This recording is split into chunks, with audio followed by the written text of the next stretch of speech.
देखो, अगर बार बार पढ़ने के बाद भी पढ़ा हुआ टॉपिक्स तुम्हें याद नहीं रहता ना, इसका मतलब ये है कि जो तुम पढ़ रहे हो वो तुम्हारे दिमाग में सेट ही नहीं हो रहा है। और जब तक वो चीज़ तुम्हारे दिमाग में सेट नहीं होगा तब तक वो चीज़ तुम्हें याद नहीं होगा। उस टॉपिक को तुम चाहे 10 बार पढ़ लो फिर भी वो तुझे याद नहीं रहेगा। इसलिए पढ़ते वक्त जो सबसे ज़्यादा इंपॉर्टेंट चीज़ है वो है जो तुम पढ़ रहे हो उसको अपने दिमाग में सेट करो। और किसी भी चीज़ को दिमाग में सेट करने का 2 बेस्ट तरीका है।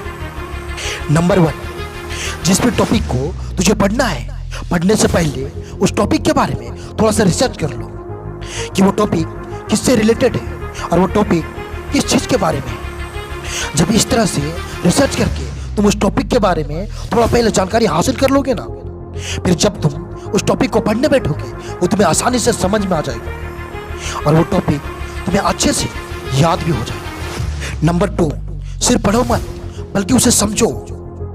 देखो, 90% स्टूडेंट यही गलती करता है कि वो किसी भी टॉपिक को सिर्फ पढ़ने पर फोकस करता है, उसे समझने की कोशिश बिल्कुल भी नहीं करता। इसीलिए वो टॉपिक उसे याद नहीं होता। इसलिए जो भी टॉपिक को तुम पढ़ो उसे अच्छे से समझने की कोशिश करो। इससे वो टॉपिक आपके माइंड में अच्छे से सेट होगा। और जब कोई भी चीज़ एक बार हमारे दिमाग में सेट हो जाती है ना, फिर वो चीज़ हमारे माइंड में लंबे समय तक याद रहता है।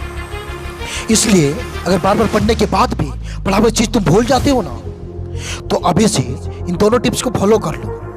फिर तुम जो भी पढ़ोगे वो आसानी से तुम्हें याद हो जाएगा और उसे लंबे समय तक भूलोगे भी नहीं।